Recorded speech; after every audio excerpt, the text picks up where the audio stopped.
광야 생활을 하던 이스라엘 백성들에게 동이 트기 전 새벽은 만나를 받는 시간이었을 뿐 아니라 하나님께서 그들의 기도를 들어주시는 시간이었습니다. 오늘 우리에게도 이 아침은 하나님을 만나는 소중한 시간입니다. 그래서 말씀을 통해 하나님의 뜻을 듣고 기도를 통해 우리의 소원을 아뢰므로 하늘과 교통하는 소중한 경험을 가지고자 합니다. 오늘은 출애굽기 3장 13절과 14절의 말씀을 통해 영혼의 양식을 얻고 기도로 하루를 시작하므로 승리를 얻고자 합니다.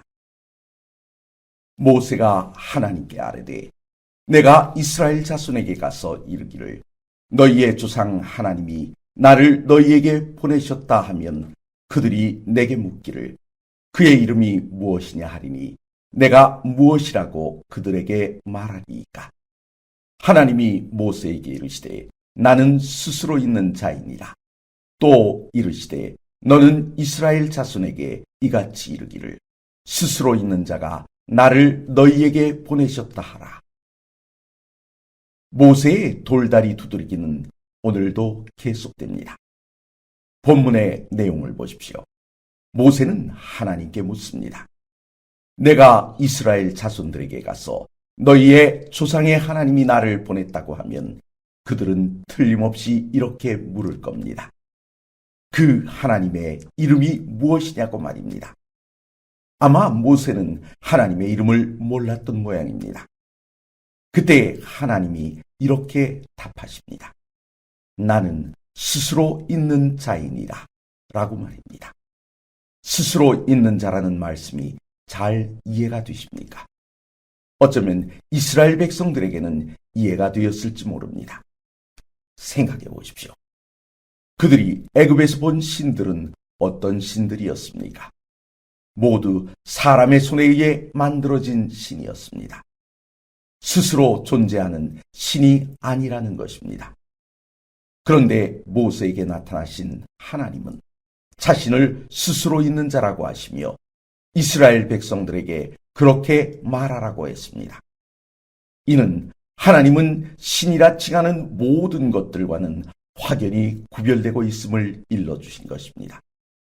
다시 말해 이스라엘의 하나님은 거룩하신 하나님이시라는 사실을 밝히라고 하신 것입니다. 하나님께서 자신을 스스로 있는 자라고 하신 데에는 또 다른 이유가 있습니다.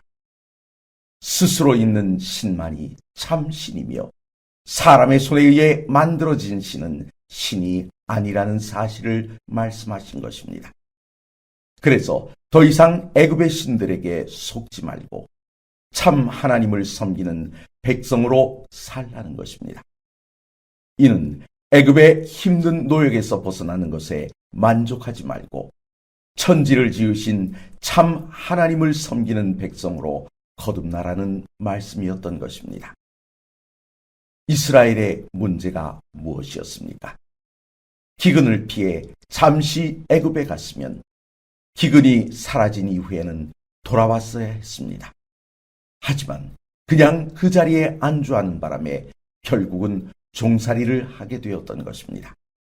그래서 이젠 가나안으로 돌아가야 한다는 것을 일러주신 것입니다. 사랑하는 성도 여러분, 오늘 우리는 이 죄악된 세상이 주는 쾌락에 눈이 멀어 하늘 가나안을 잊고 사는 것은 아닙니까?